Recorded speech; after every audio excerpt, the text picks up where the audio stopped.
اس نے حب خدا اور حب رسول کا بھی اعلیٰ مقام حاصل کر لیا۔ نعرہ تکبیر، تو میرے بھائیو دوستو، نعرہ تکبیر، مفتی عبد الرحمان صاحب۔ تو میرے بھائی اور دوستو، اللہ کی محبت کا مدار صورت پر نہیں ہے بلکہ سیرت پر ہے۔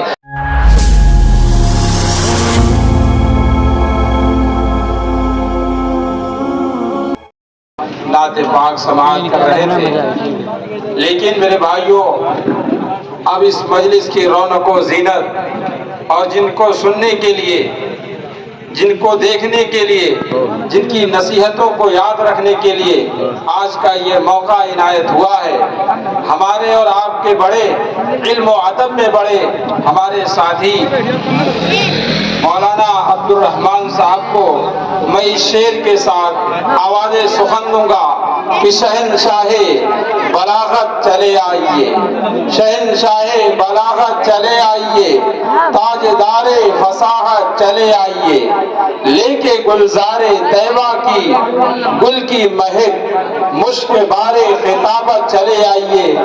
جناب مولانا عبد الرحمان صاحب، امام و خطیب جامع مسجد سعد اللہ نگر۔ السلام علیکم ورحمۃ اللہ وبرکاتہ۔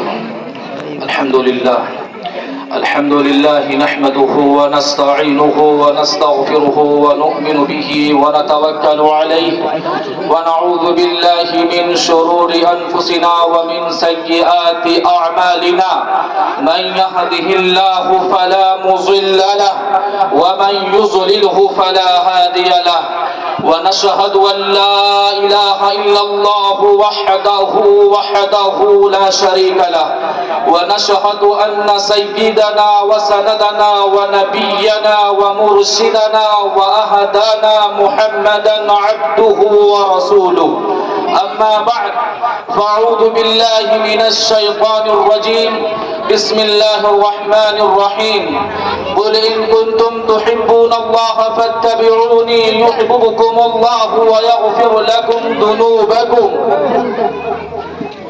والله غفور رحيم۔ وقال الله تعالى وما كان لمؤمن ولا مؤمنة إذا قضى الله ورسوله أمرا أن يكون لهم الخيرة ومن يعص الله ورسوله فقد ضل ضلالا مبينا۔ وقال النبي صلى الله عليه وسلم من أحب سنتي فقد أحبني ومن أحبني كان معي في الجنة أو كما قال عليه الصلاة والتسليم۔ دیروز در بستان سرا ہما طوطیان خوشنوا، دیروز در بستان سرا ہما طوطیان خوشنوا، پڑھتی تھی نعت مصطفیٰ بلغ العلا بکمالہ، بلغ العلا بکمالہ، اور بلبلیں بھی سو بسو کرتی تھی باہم گفتگو، لے لے کے ہر ایک گل کی بو، کشفت دجا بجمالہ، کشفت دجا بجمالہ، اور قمریاں بھی ذوق سے گردن نکالی طوق سے، اور قمریاں بھی ذوق سے گردن نکالی طوق سے، کہتی تھی اپنے شوق سے حسنت جمیع خصالہ، حسنت جمیع خصالہ۔ سن کر پرندوں کے چہچہے انسان بھلا کیوں چپ رہے، سن کر پرندوں کے چہچہے انسان بھلا کیوں چپ رہے، لازم ہے سب کو یوں کہے صلو علیہ وآلہ، صلو علیہ وآلہ۔ اور اپنے موضوع کو شروع کرنے سے پہلے یہ شعر بھی سماعت فرما لیں کہ جس دور پہ نازا تھی دنیا، اب ہم وہ زمانہ بھول گئے، اوروں کو جگانا یاد رہا، خود ہوش میں آنا بھول گئے، منہ دیکھ لیا آئینے میں پر داغ نہ دیکھا سینے میں، دل ایسا لگایا جینے میں، مرنے کو مسلمان بھول گئے. آذانیں تو اب بھی ہوتی ہیں مسجد کی فضا میں اے انور, جس ضرب سے دل ہل جاتے تھے وہ ضرب لگانا بھول گئے.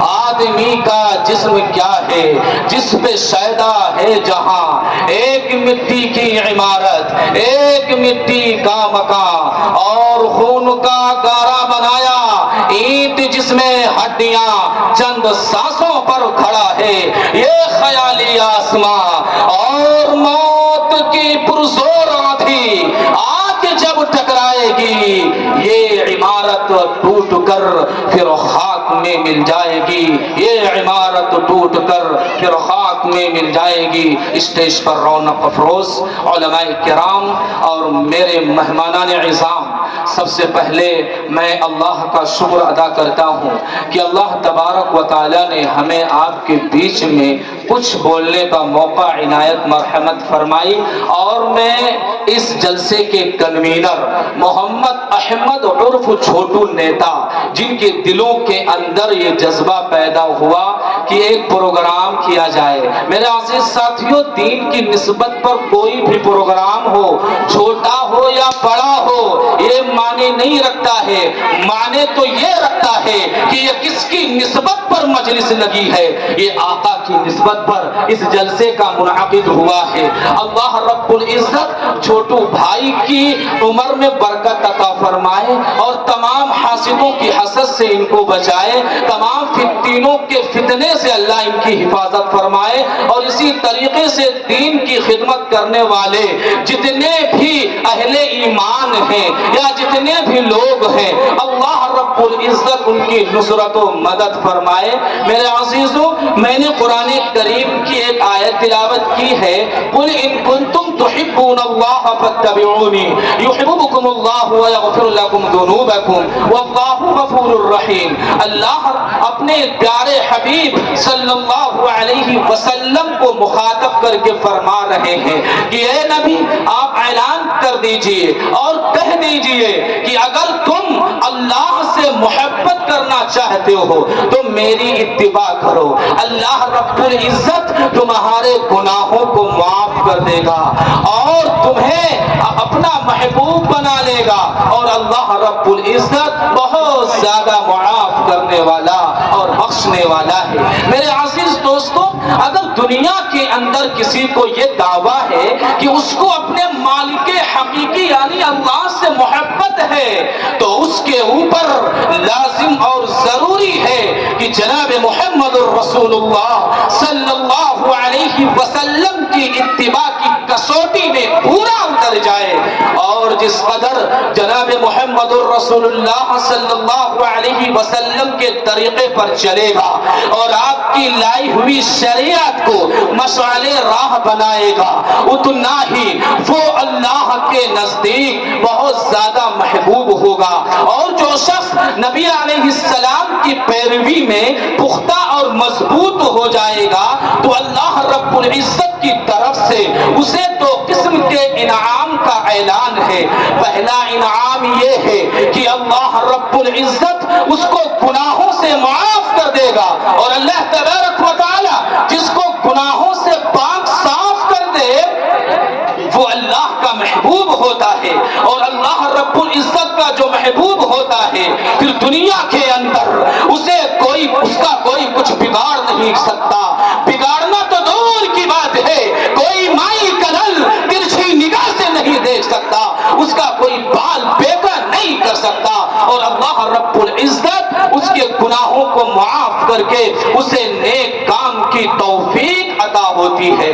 دوسرا انعام یہ ہے کہ اللہ رب العزت اس کو اپنی محبوبیت کا درجہ عطا فرما دیتے ہیں, محبوبیت کا پروانہ عطا فرما دیتے ہیں, وہ اللہ کا مقرب بندہ بن جاتا ہے. وہ اللہ رب العزت پھر اس بندے کو دنیا کے اندر بھی باعزت کرتا ہے اور آخرت کے اندر بھی باعزت اور بلند رہے گا.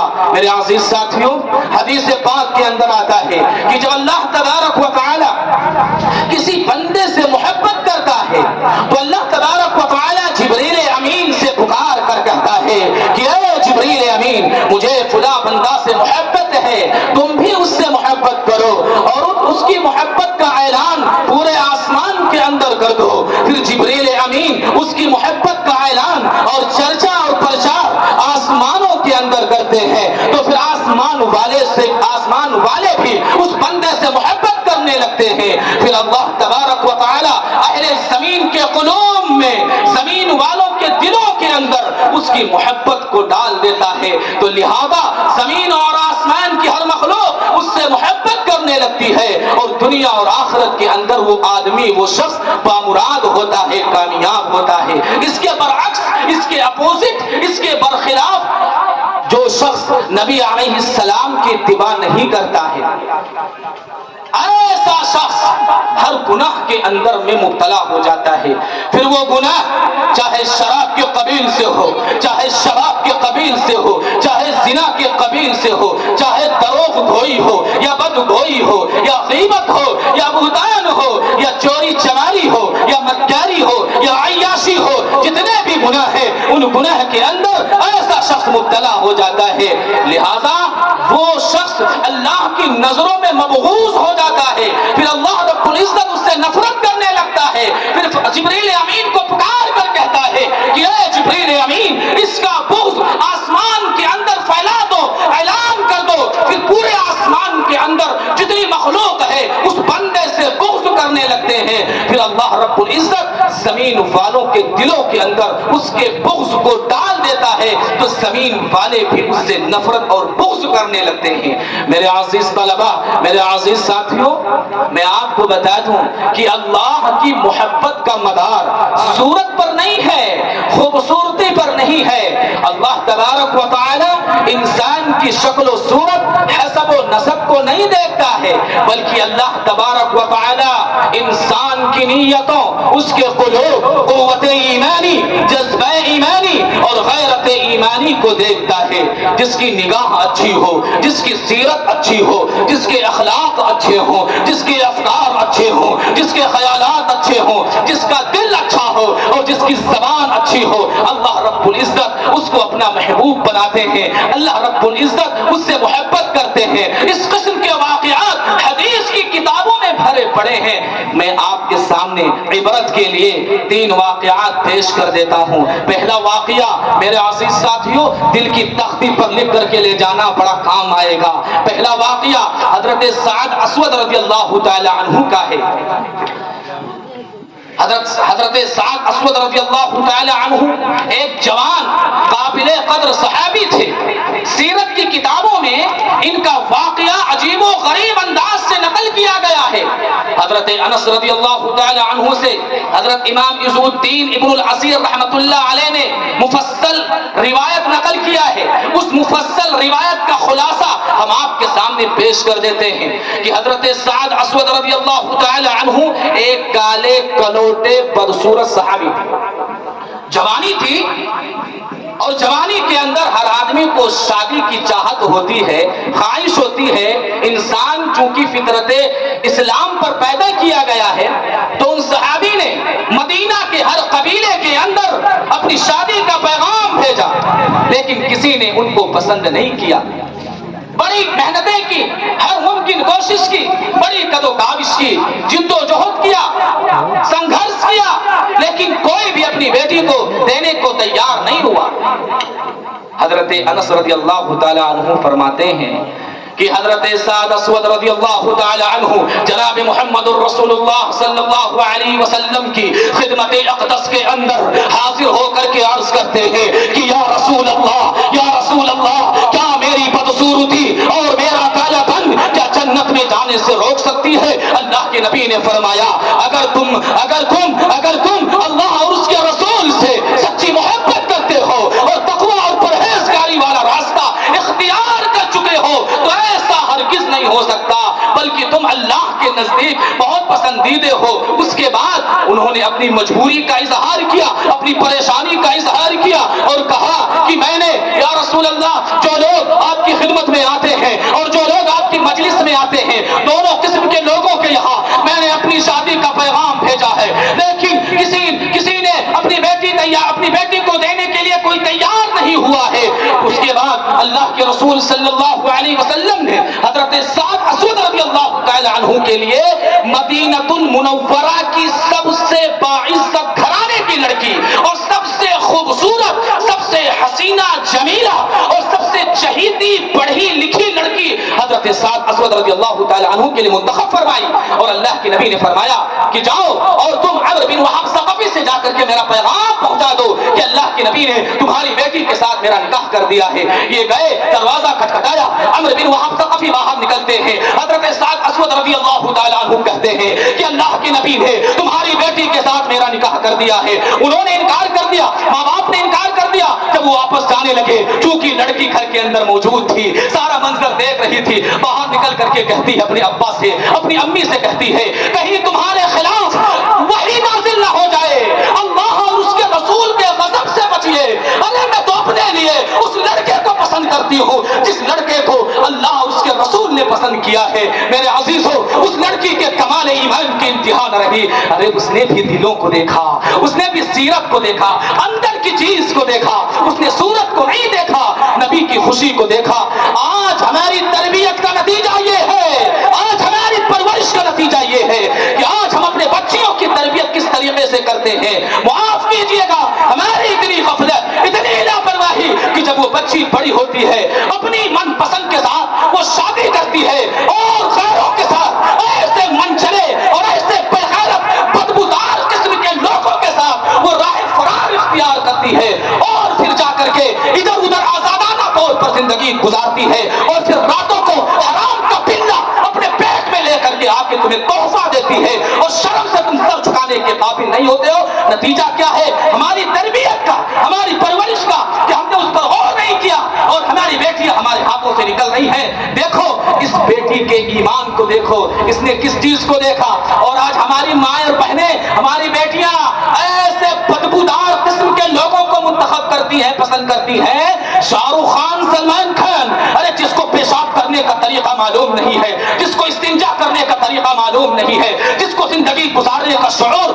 اور ڈھنگ نہیں ہے، ایسے لوگوں کو اپنے لیے منتخب کرتی ہے اور پسند کرتی ہے، اور پھر کیا ہوتا ہے کچھ دنوں تک اس کے ساتھ کھلواڑ ہوتا ہے، اس کی زندگی کے ساتھ کھلواڑ ہوتا ہے۔ جب جنسی تسکین پوری ہو جاتی ہے، اس بے غیرت انسان کی جب خواہشیں پوری ہو جاتی ہے، پھر دھتکار کر اس لڑکی کو اپنے گھروں سے نکال دیتا ہے، تو پھر نیوز کے اندر، اخبار کے اندر یہ باتیں آتی ہیں کہ فلاں لڑکی فلاں کے ساتھ بھاگ گئی، راستے میں مری ہوئی پڑی، چوراہے پر مری ہوئی پڑی۔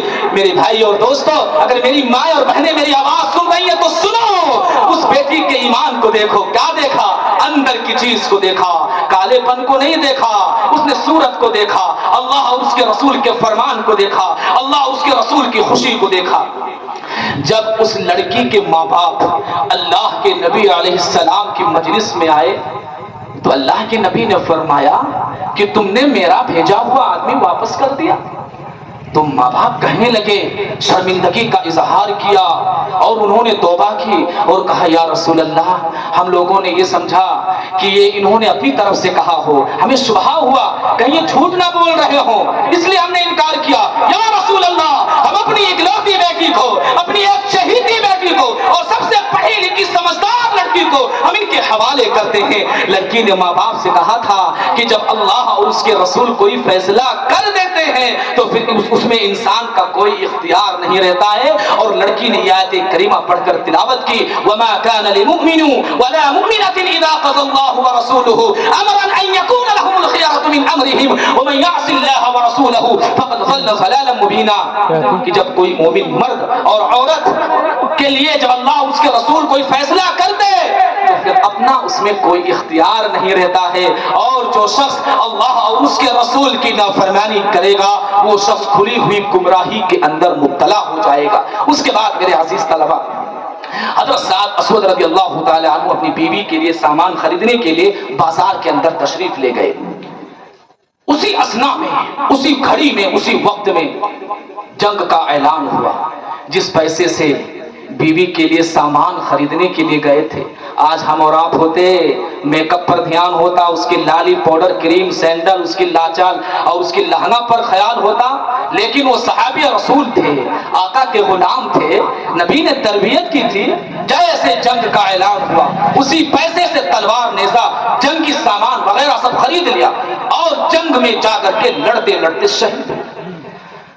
جمیل الشیم نبی الورایا, آمینہ کے لال کونین کے نگینہ, یتیم آمینہ اللہ کے نامدار اللہ کے رازدار مدینہ کے تاجدار جناب محمد رسول اللہ صلی اللہ علیہ وسلم نے ان کی سر مبارک کو, یعنی حضرت سعد اسود رضی اللہ تعالی عنہ کے سر مبارک کو اپنی گود میں رکھا اور ان کا نیزہ تلوار جنگی سامان وغیرہ ان کی بیوی کے پاس بھیج دیا اور ان کی سسرال والوں کو کہلا بھیجا کہ تمہاری بیٹی سے زیادہ خوبصورت آخرت کے اندر اللہ رب العزت نے لڑکیوں سے حضرت سعد اسود رضی اللہ تعالی عنہ کی شادی کر دی ہے. اللہ اکبر, یہ حضرت سعد اسود رضی اللہ تعالی عنہ کا مقام ہے. میرے عزیز دوستو, اس واقعے سے ہمیں عبرت لینا چاہیے کہ اللہ کی محبت کا مدار نبی کی اتباع پر ہے.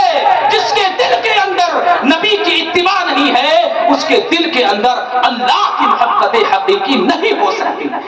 آج اگر ہم نے اپنے بچوں کے سامنے اپنی بیٹیوں کے سامنے تعلیمات رسول کو رکھا, سیرت بنت رسول کا سبق پڑھایا اور ان کے سامنے نبی کی بیٹیوں کی زندگی رکھی, خدا کی قسم کھا کر کے کہتا ہوں, رب کعبہ کی قسم کھا کر کے کہتا ہوں, وہ لڑکی کبھی بھی سونے اور چاندی کے چمک پر, وہ لڑکی کبھی بھی دنیا کے چند ٹکوں اور دنیا کے چند معمولی دولت کے لالچ میں آ کر کے کبھی بھی وہ لڑکی اپنی عزت اپنی عفت اپنی عصمت اور اپنی آبرو اور اپنی ضمیر اور اپنے ایمان اور اپنی غیرت کا سودا کبھی نہیں کر سکتی. نہیں تو پھر یہی ہوگا, اور اگر ہم نے لاپرواہی کی اور کانوینٹ کے اندر چھوڑ دیا, وہاں جا کر کے کسی کافر کو اپنا بوائے فرینڈ بناتی ہے, پی ایف بناتی ہے, اس کے ساتھ رنگلیاں بناتی ہے, پھر کیا ہوتا ہے, وہ لڑکی کافرہ ہو جاتی ہے, یہودیہ ہو جاتی ہے, نصرانیہ ہو جاتی ہے. تم چلاتے پھرتے ہو. یاد رکھو, میری بات کو سن لینا,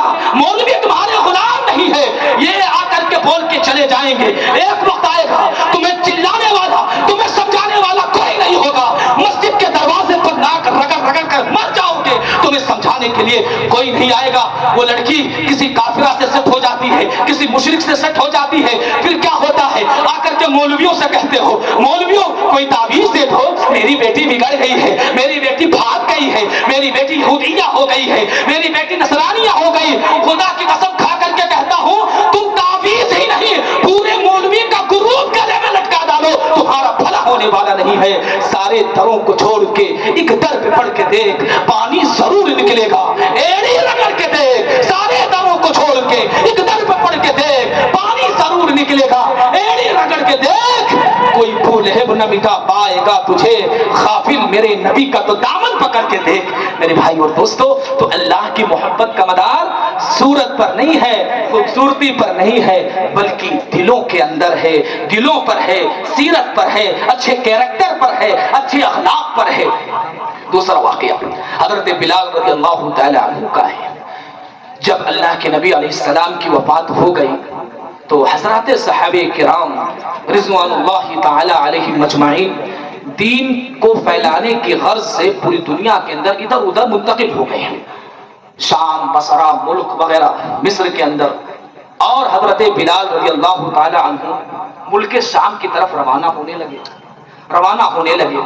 تو حضرت ابو بکر صدیق رضی اللہ تعالی عنہ نے فرمایا کہ حضرت بلال, تم مجھے چھوڑ کر کے مت جاؤ, تم یہیں مقیم رہ کر کے اذان دو. تو حضرت ابو بکر صدیق رضی اللہ تعالی عنہ کے کہنے پر حضرت بلال رضی اللہ تعالی عنہ مدینہ المنورہ کے اندر مقیم رہ کر کے اذان دیتے رہے. جب حضرت ابو بکر صدیق رضی اللہ تعالی عنہ کی بھی وفات ہو گئی تو حضرت بلال رضی اللہ تعالی عنہ پھر ملک شام کی طرف روانہ ہونے لگے.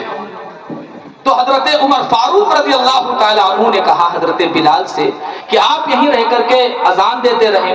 تو حضرت بلال رضی اللہ تعالی عنہ نے جواب دیا کہ میں حضور پر نور سرور دو عالم صلی اللہ علیہ وسلم کی وفات تک اذان دیتا رہا. اس کے بعد حضرت ابو بکر صدیق رضی اللہ تعالی عنہ کی وفات رات تک اذان دیتا رہا، کیونکہ حضرت ابوبکر صدیق رضی اللہ تعالی عنہ نے مجھے خرید کر آزاد کیا تھا، لیکن میں اب نہیں رہوں گا، کیونکہ میرے نبی سے سنا ہے کہ جہاد سے زیادہ افضل عمل اللہ کے راستے میں نکل کر جہاد سے زیادہ افضل عمل کوئی نہیں ہے، لہذا میں جہاد میں جاؤں گا۔ جن اماموں کے لیے، جن ہستیوں کے لیے، جن شخصیتوں کے لیے میں اذان دیا کرتا تھا، وہ اب اس دنیا سے چلے گئے، وہ اب اس دنیا میں نہیں رہے، میں کس کے لیے اذان دوں؟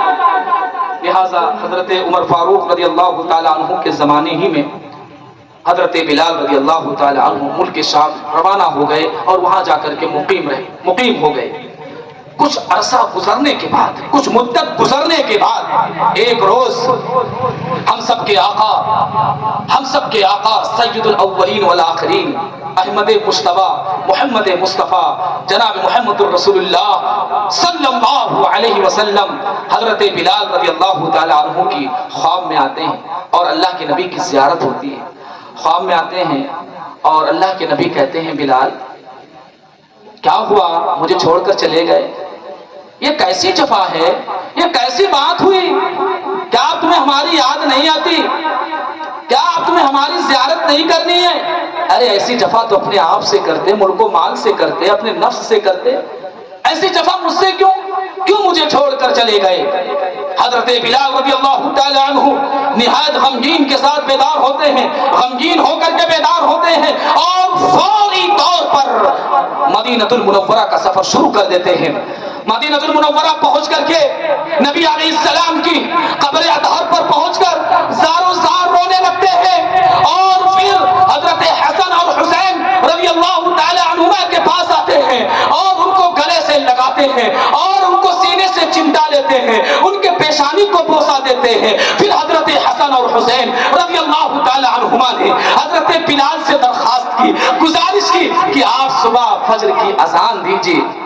تو حضرت حسن اور حسین رضی اللہ تعالی عنہما کی گزارش پر، درخواست پر، اپیل پر حضرت بلال رضی اللہ تعالی عنہ نے صبح کی اذان دی، اور جب لفظ اللہ اکبر زبان سے نکلا تو مدینہ کے ہر طرف ان کی آواز پہنچی، مدینہ کے ایک ایک گلی کے اندر ان کی آواز پہنچی اور مدینہ کے لوگوں میں حرکت و اضطراب پیدا ہو گیا۔ اور جب اشہد ان لا الہ الا اللہ کہا تو حرکت و اضطراب میں اور اضافہ ہو گیا، اور جب اشہد ان محمد رسول اللہ زبان سے نکالی اس کے بعد ایک عجیب و غریب شور برپا ہوا، عورتیں چادروں میں لپٹ کر باہر نکل پڑی، لوگوں کو ہوش و حواس باقی نہ رہے کہ ان کو حضور صلی اللہ علیہ وسلم کے زمانے کی ساری باتیں یاد آ گئی۔ تو حضرت بلال رضی اللہ تعالی عنہ نے اپنی اذان کی آواز سے نبی کے زمانے کی ساری بھولی ہوئی باتوں کو اور یادوں کو تازہ کرا دیا۔ فرماتے ہیں کہ مدینے کے لوگوں کو، مردوں کو اور عورتوں کو اس دن سے زیادہ روتے ہوئے کبھی نہیں دیکھا۔ یہ بے چینی، یہ اضطرابی جو حضرات صحابہ کرام کے درمیان میں پیدا ہوئی تھی، یہ اس بات کی دلیل ہے کہ صحابہ کرام کے دلوں کے اندر حضور پرنور صلی اللہ علیہ وسلم کی ذات اقدس کے ساتھ کیا پریم، کیا عشق، کیا پیار اور کیا محبت تھی، اور اللہ تبارک و تعالیٰ نے حضرت بلال رضی اللہ تعالی عنہ کی اذان کی آواز میں جو کشش اور جو روحانیت پیدا کر رکھی تھی وہ کسی کی آواز میں نہیں پیدا کی تھی۔ رہ گئی رسم اذان، روح بلالی نہ رہی، فلسفہ رہ گیا، تلقین خزالی نہ رہی۔ اس چیز کو ذہن میں رکھنا کہ اللہ سے محبت کا مدار صورت پر نہیں ہے بلکہ سیرت پر ہے۔ تیسرا واقعہ شمائل ترمذی کے اندر حضرت ظاہر ابن حزام اشجعی رضی اللہ تعالی عنہ کا بھی واقعہ عجیب و غریب انداز سے نقل کیا گیا ہے۔ یہ دیہات کے رہنے والے تھے اور جب اللہ کے نبی کے پاس آتے تھے تو دیہاتی تحفے لایا کرتے تھے، سبزی ترکاری وغیرہ جو ان کو میسر ہوتا تھا دیہات میں، وہ اللہ کے نبی علیہ السلام کے پاس لایا کرتے تھے، اور اللہ کے رسول صلی اللہ علیہ وسلم ان کے تحفے کو بہت خوشی کے ساتھ اور مسرت اور فرحت کے ساتھ قبول کیا کرتے تھے، اور جب واپس جانے لگتے تو اللہ کے نبی صلی اللہ علیہ وسلم بھی ان کو کچھ تحفے دیا کرتے تھے۔ ایک مرتبہ کی بات ہے کہ کہ مدینۃ المنورہ کے بازار کے اندر کچھ چیزیں فروخت کر رہے تھے. اللہ کے نبی صلی اللہ علیہ وسلم پیچھے سے آ کر کے چپکے سے ان کی آنکھوں کو بند کر لیا. اب ان کو معلوم نہیں ہے کہ پیچھے کون ہے. جیسے بچپن میں بچے مذاق کرتے ہیں, دوست کے آنکھوں کو پیچھے سے آ کر کے بند کر لیتے ہیں, پھر کہتا ہے کہ بتاؤ میں کون ہوں. اسی طریقے سے اللہ کے نبی صلی اللہ علیہ وسلم نے ان کی آنکھوں کو بند کر لیا. اب ان کو تو معلوم نہیں کہ پیچھے کون ہے. یہ زور زور سے شور مچانے لگے کہ مجھے چھوڑو, کون ہے پیچھے. لیکن کنکھیوں سے اللہ کے نبی علیہ السلام کو دیکھ لیا. اب بجائے چھوڑ دو کہنے کے, اپنی پشت کو, پیٹھ کو نبی علیہ السلام کے سینے سے چپکا دیا کہ میرے بدن کا اور میرے پشت کا نبی علیہ السلام کے بدن سے ٹچ ہو جانا اور چھو جانا خیر و برکت ہے. اس کے بعد اللہ کے نبی صلی اللہ علیہ وسلم نے فرمایا کہ کون ہے جو اس غلام کو خریدے گا. کہنے لگے یا رسول اللہ, میں تو بدصورت ہوں, کالا کلوٹا ہوں, مجھے بیچ کر کے آپ کو بہت زیادہ پیسہ نہیں ملے گا. میں تو بہت کم قیمت ہوں, کم سستے میں مجھے بیچا جائے گا. مجھے بیچ کر کے آپ کو کیا پیسہ ملنے والا ہے. اللہ کے نبی علیہ السلام نے فرمایا کہ آپ اللہ کے یہاں کم قیمت اور سستے نہیں ہیں, بلکہ آپ کا مقام اللہ تبارک و تعالیٰ کے یہاں بہت بڑا ہے. اس واقعے سے ہمیں عبرت حاصل کرنی چاہیے کہ اللہ کی محبت کا مدار نبی کی اتباع پر ہے, اور اللہ کی محبت کا مدار سیرت پر ہے, قلوب پر ہے. تو جس نے تقویٰ کا راستہ اختیار کر لیا, تقویٰ کا اعلیٰ مقام حاصل کر لیا, اچھے اخلاق کا, اچھے کردار کا, اچھے کیریکٹر کا اور اچھے اخلاق کا اعلیٰ مقام حاصل کر لیا, اس نے حب خدا اور حب رسول کا بھی اعلیٰ مقام حاصل کر لیا. نعرہ تکبیر, تو میرے بھائیو دوستو, نعرہ تکبیر. مفتی عبد الرحمان صاحب. تو میرے بھائی اور دوستو, اللہ کی محبت کا مدار صورت پر نہیں ہے بلکہ سیرت پر ہے. آج کا مسلمان بھی دعویٰ کرتا ہے کہ ہم کو اللہ اور اس کے رسول سے محبت ہے, لیکن ایک بات یاد رکھیں, ہر دعوے سے پہلے دلیل کی ضرورت ہوتی ہے. دعویٰ بغیر دلیل کے جھوٹا ہو جایا کرتا ہے. آدمی دعویٰ تو کسی بھی چیز کا کسی بھی وقت کر سکتا ہے. مثلا ایک بیٹا ہے جو اپنے باپ کے متعلق یہ کہتا ہے کہ مجھے اپنے ابا سے, اپنے ڈیڈی سے, اپنے پتا سے بڑی محبت ہے, بڑی پریم ہے, بڑا پیار کرتا ہوں, بڑی محبت کرتا ہوں اپنے والد محترم سے, اور اتنا محبت کرتا ہوں جس کا کوئی حساب نہیں ہے, بے انتہا اور بے شمار محبت کرتا ہوں. لیکن اس کا باپ معذور ہے, کمزور ہے, چار پائی پر لیٹا ہوا ہے. اب وہ اپنے بیٹے سے کہتا ہے کہ بیٹا مجھے پیاس لگ رہی ہے, مجھے ایک گلاس پانی پلا دو. اب یہ بیٹا باپ کے سامنے ادباً ہاتھ باندھ کر کے کھڑے ہو کر کے کہتا ہے کہ ابا جان آپ سے مجھے بے حد محبت ہے, بہت پیار کرتا ہوں, بڑی محبت کرتا ہوں, دن رات آپ کی یادیں ستاتی ہیں. ابا آپ کے بغیر میرا ایک پل گزرتا نہیں ہے. ابا میں آپ سے بے انتہا محبت کرتا ہوں, لیکن آپ کو پانی نہیں پلاؤں گا.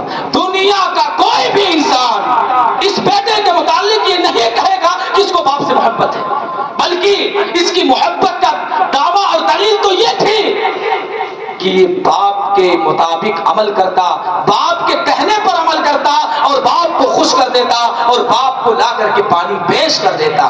اسی طرح راستے میں چلتی ہوئی کچھ عورتوں کو ایک آدمی دیکھتا ہے, کچھ عورتوں کو دیکھتا ہے, اور اس میں سے کوئی عورت اسے پسند آ گئی کہ رائٹ والی میری ہے, لیفٹ والی میری ہے, بیچ والی میری ہے. یہ اس کا ایک دعویٰ ہے. لیکن یاد رکھو, یہ تو آپ نے کہہ دیا کہ وہ میری بیوی ہے, وہ میری منگیتر ہے, وہ میری پتنی ہے. یہ تو آپ نے کہہ دیا, اور چوائس بھی کر لیا, پسند بھی کر لیا, انتخاب بھی کر لیا. جھگڑے بھی ہونے لگتے, وہ کہتا نہیں میری ہے, وہ کہتا نہیں میری ہے. لیکن آپ کی طرف سے ایک وعدہ ہے, اب اس وعدے کے لیے آپ کو دلیل پیش کرنی پڑے گی کہ واقعی وہ آپ کی پتنی ہے, وہ آپ کی بیوی ہے. اگر آپ دلیل نہ پیش کر سکے تو یاد رکھو چہرہ اور پیٹھ بچا کر آنا مشکل ہو جائے گا. اسی طریقے سے مسلمانوں کی طرف سے بھی ایک دعویٰ ہے کہ ہمارے دل کے اندر نبی کی محبت موجیں مار رہی ہے, ہمیں اللہ اور اس کے رسول سے بڑی محبت ہے. لیکن یہ دعویٰ ہے جو ہر مسلمان کی کی طرف سے ایک دعویٰ ہوتا ہے کہ مجھے اللہ کے نبی سے بڑی محبت ہے، نبی کا دامن نہیں چھوڑیں گے، لیکن معاملہ کیا ہے کہ جب نبی کا نام آتا ہے تو گھوم جاتا ہے، اور جب کام آتا ہے، جب نبی کا نام آتا ہے تو جھوم جاتا ہے، اور جب کام آتا ہے تو گھوم جاتا ہے۔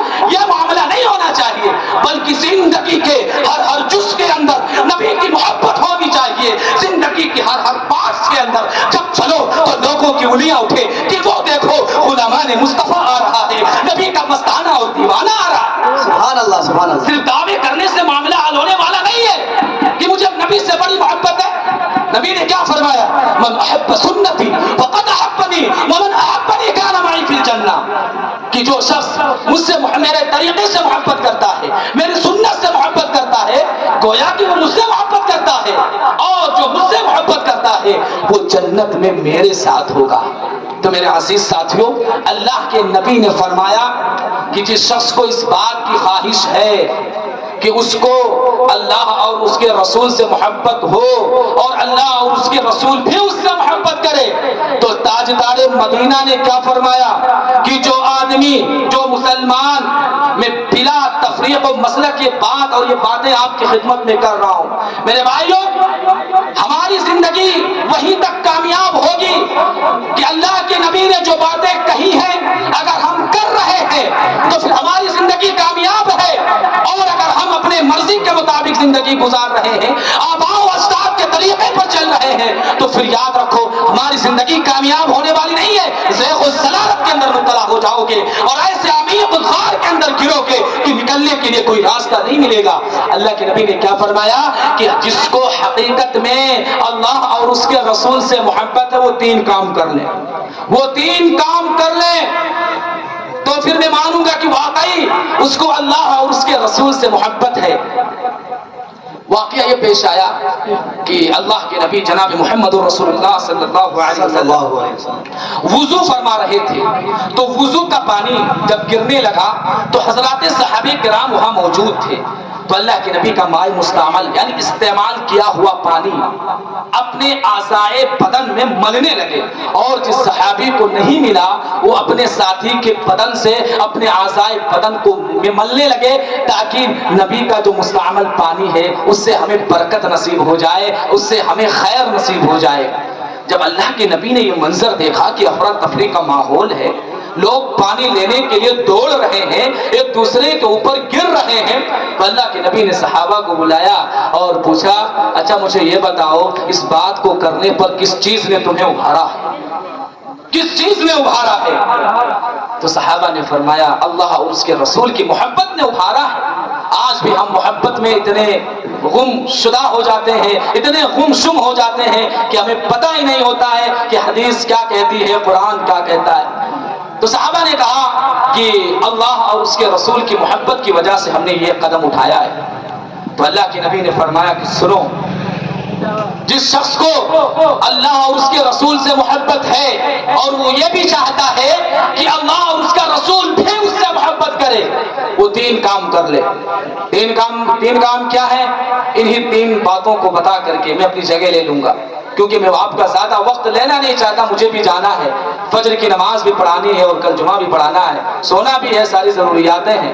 لیکن ایک بات کہوں گا کہ یہ آفتاب فقط رات چھوڑ جائے گا، بس ایک چادر ظلمات چھوڑ جائے گا، یہ آفتاب فقط رات چھوڑ جائے گا، وہ آدمی جو بڑی چاہتوں سے ملتا ہے وہ آدمی بھی تیرا ساتھ چھوڑ جائے گا۔ اس لیے جو باتیں اس اسٹیج سے کہی گئی ہیں ان باتوں پر زیادہ سے زیادہ عمل کی کوشش کرنا۔ پہلی بات کیا ہے؟ اللہ کے نبی نے فرمایا کہ جس شخص کو اس بات کی خواہش ہے کہ اللہ اس کے رسول سے محبت کرے تو جب بھی بولے سچ بولے، جھوٹ کبھی نہ بولے۔ کتنا سستا سودا ہے، ہم کر سکتے ہیں، لیکن آج جھوٹ کے اتنے انبار ہمارے نام اعمال میں ہیں کہ اللہ کی پناہ ہر معاملے میں ہم جھوٹ بولتے ہیں۔